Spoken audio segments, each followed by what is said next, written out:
এটা উৰুষা পজা।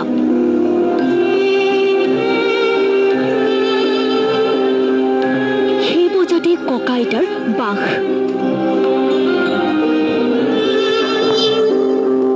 হয়, এসপ্তাহ পূৰ্বে মঙলদৈ চান্দোৱালপাৰা এই সৰ্বসাৰা ককা আইতাশালৰ বাতৰি সম্প্ৰচাৰ হৈছিল প্ৰতিদিন টাইমত। সাংবাদিক পাৰ্থপ্ৰতিম বৰুৱাই প্ৰস্তুত কৰিছিল বিশেষ প্ৰতিবেদন। গোহালি হয় এইটো, এই গৰু এই স্থানত থাকে আৰু তাৰ ইফালে যদি চাই যিখন বিচনা আপোনালোকে দেখিছে যে বাঁহৰ এখন ক্ষুদ্ৰমান বিচনা আৰু এই বিচনাখনেলৈ ককা আইতাই ইয়াতে থাকে। চাৰিজনকৈ সন্তানক ইতিমধ্যে মৃত্যুৱে টানি নিয়াত নিথৰুৱা হৈছিল ককা আইতা। আনৰ মাটিতে এই চুকত এই উৰুষা পজাত কৰিছিল বসবাস। যাপন কৰিছিল দিন ভিক্ষা প্ৰাণ ৰক্ষা জীৱন।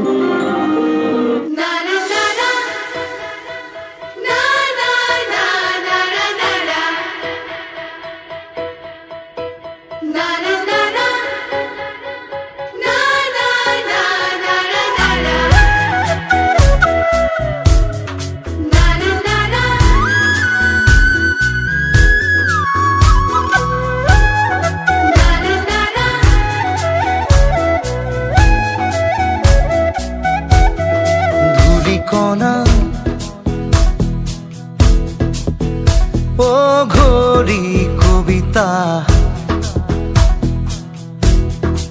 উন্মনা বিচাৰি ঠিকনা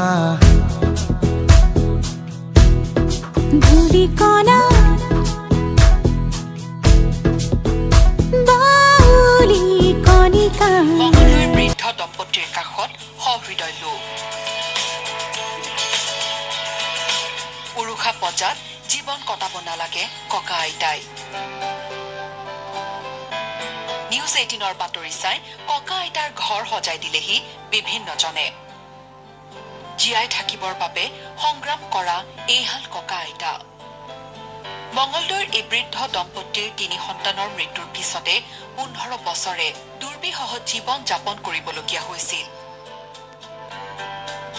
এটা উৰুষা পজাতে জীৱন কটাইছিল তেওঁলোকে।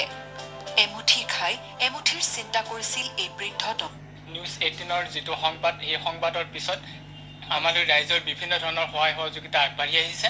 ইতিমধ্যে আৰক্ষী অধীক্ষক সুশান্ত বিশ্ব শৰ্মা ডাঙৰীয়াই আমাৰ সাংবাদিক বন্ধু নৱজ্যোতি মহন্তৰ লগত যোগাযোগ কৰি এটি বাঁহৰ ঘৰেও থকাৰ এটি সুন্দৰ বন্দোবস্ত কৰি এটি বাঁহৰ ঘৰৰ ব্যৱস্থা কৰি দিছে। মঙলদৈৰ পৰা Nabajyoti Mahanta, news 18 Assam north east.